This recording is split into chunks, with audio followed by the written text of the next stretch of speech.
So hello అండి. Hi అండి. టిల్లు స్క్వేర్కి వచ్చేసరికల్లా గ్లామర్ టింజ్ అనేది ఎక్కువగా కనిపిస్తుంది ఈ క్యారెక్టర్. అంటే బిఫోర్ మీరు చేసిన క్యారెక్టర్స్లో కంటే అనుపమకి గ్లామర్ టింజ్ టిల్లు స్క్వేర్తో యాడ్ అయింది అనిపిస్తుంది. మీ కామెంట్ అండి. గ్లామర్ అంటే నేను చూడడానికి అందంగా చాలా చెప్తున్నారా? ఈ అందాన్ని ఇప్పటి వరకు బయట పెట్టలేదని అంటున్నాను. మంచిదే కదా అండి, అందంగా ఉండాలి కదా. సో ఏంటి క్యారెక్టర్ ఎలాంటి ఎక్స్పీరియన్స్ ఇచ్చింది? అంటే బిఫోర్ కూడా చాలామంది హీరోయిన్స్ పేర్లు టిల్లు స్క్వేర్కి వినిపించాయి, బట్ మీరు ఫైనల్ అయ్యారు. క్యారెక్టర్తో మీ జర్నీ ఎలా అనిపించింది? అంటే ఇది నేను కెరియర్లో చేసిన one of the most special characters అని చెప్పొచ్చు. I love you two guys అలా చెప్పొచ్చు. ఇప్పుడు దాకా లైక్ పాస్ట్ 3 years నుంచే నేను ఎక్స్పెరిమెంట్ చేయడం నా కెరియర్లో, డిఫరెంట్గా క్యారెక్టర్స్ చేయడం అవన్నీ స్టార్ట్ చేశాను.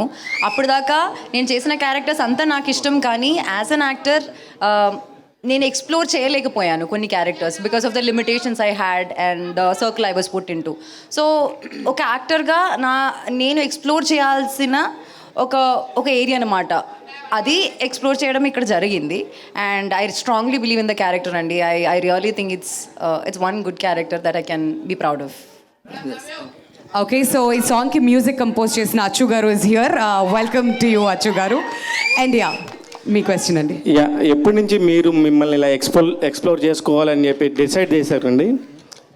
ఎక్స్ప్లోర్ అంటే యాజ్ అన్ యాక్టర్ ఫస్ట్ నుంచి ఉందండి, కానీ నేను చేస్తున్న సినిమాలు గర్ల్ నెక్స్ట్ డోర్గా ప్రతి సినిమాలో ఒకే క్యారెక్టర్ చేసి నేను కొంచెం బోర్ అయ్యానండి మధ్యలో.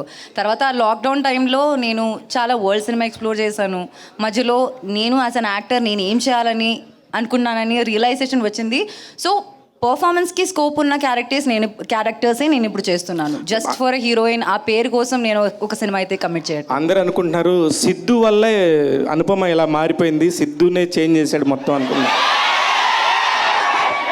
మంచిదే కదా అండి, మీరు గ్లామరస్ అంటున్నారు, అంత బ్యూటిఫుల్ అంటున్నారు, మంచిదే కదా. థ్యాంక్స్ సిద్ధు. మల్లిక్రామ్ గారు, యాక్చువల్లీ ఒక సినిమా ఏదన్నా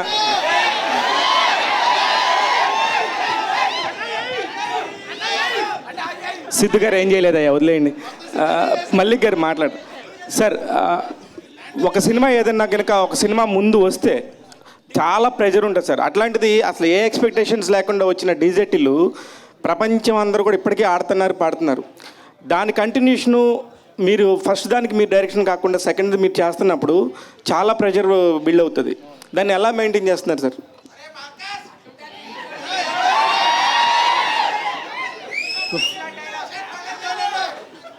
అసలు స్టార్ట్ చేసినప్పుడే we had a lot of pressure అండి.